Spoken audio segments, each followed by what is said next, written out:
mga to, ang tatapang nila eh. Ang tatapang sa pagmumura, nang wala tayong kalaban-laban. Ngayon, pag kaharap dito, hindi makaharap dito. Oo. Eh, mga takutin pala yung mga yan eh. Please hold your fire. Please. Nakalagay. I would like to categorically state that I am neither paid by POGO operators. Hindi na pinag-uusapan natin yung mga sinabi niya.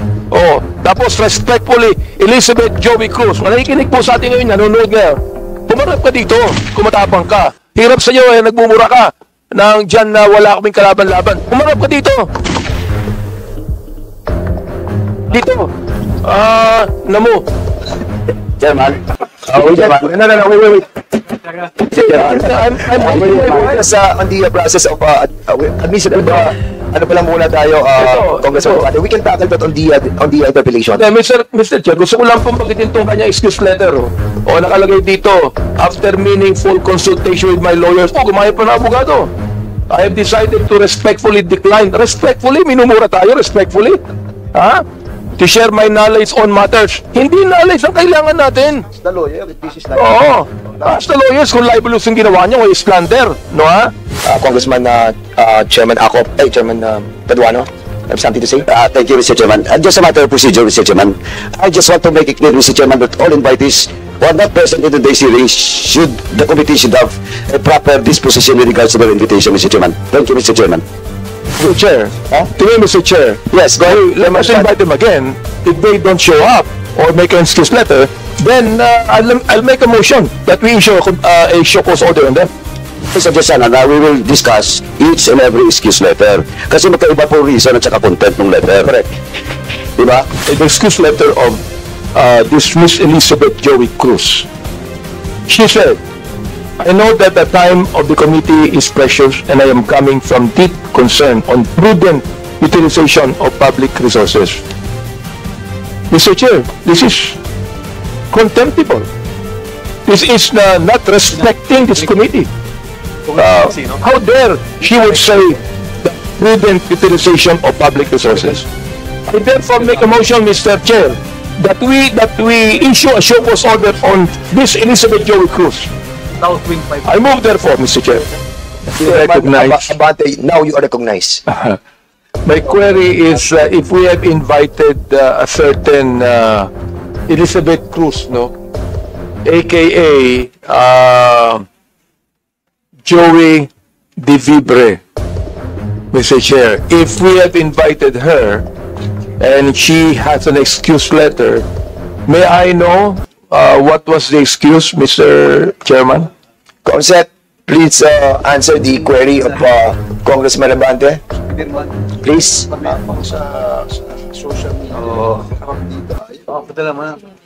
Thank you, Mr. Chair. Miss Elizabeth Joy Cruz was invited and she sent an excuse letter via email. Ano po yung kanyang excuse letter? Ano yung dahilan?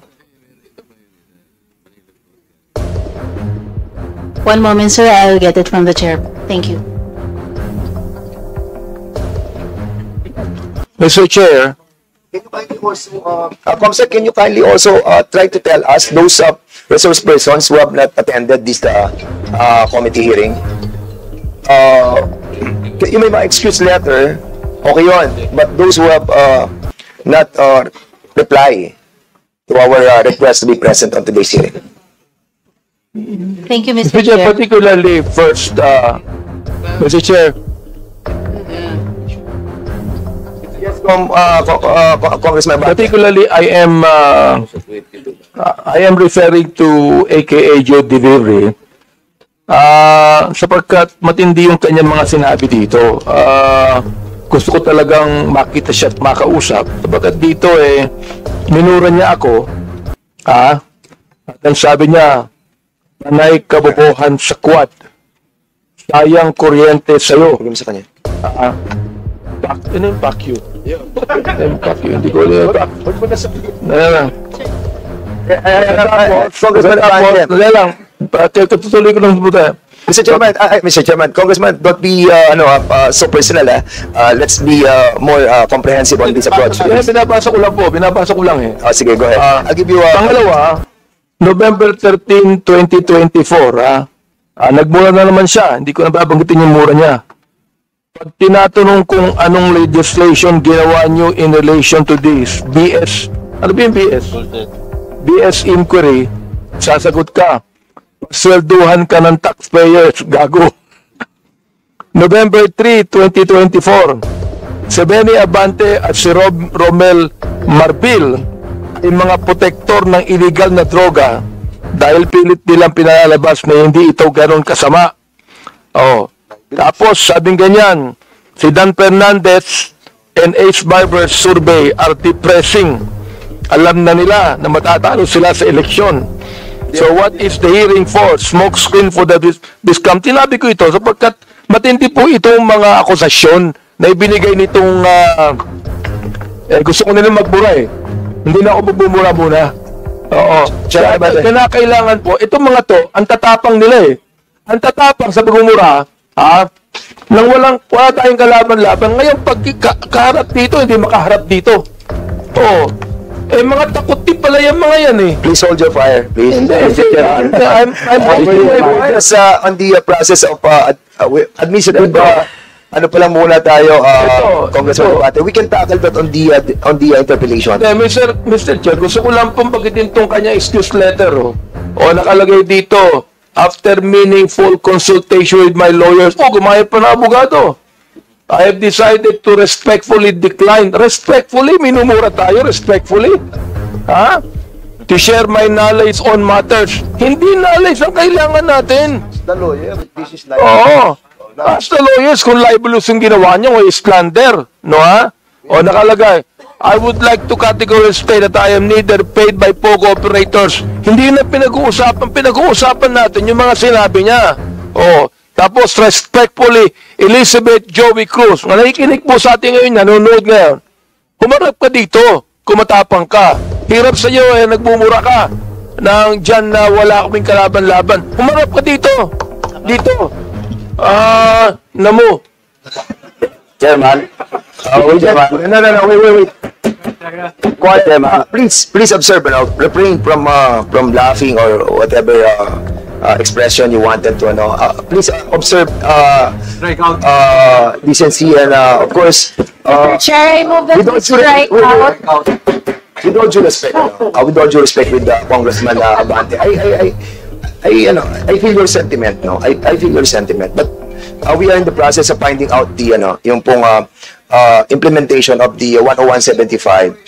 And I respect your freedom of expression, but what I'm trying to tell you is to refrain from the fire that you wanted to express, But for now, nandun pa lang po tayo sa administrative matter, and we wanted to finish that, and then we will be discussing, or we will be approving the ground rules.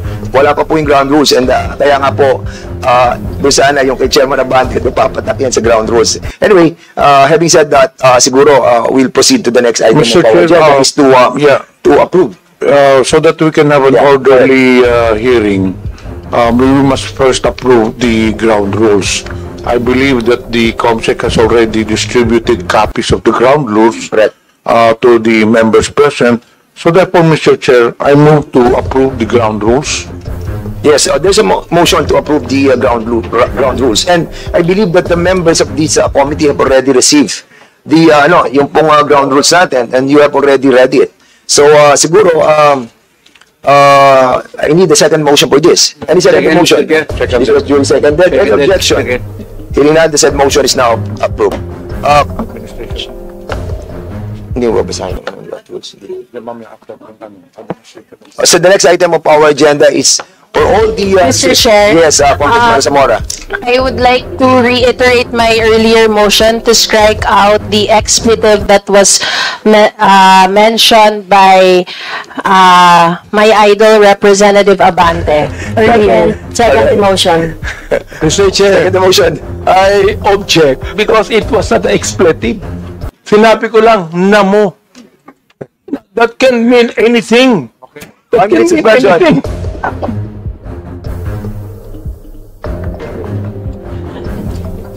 Hearing resumed.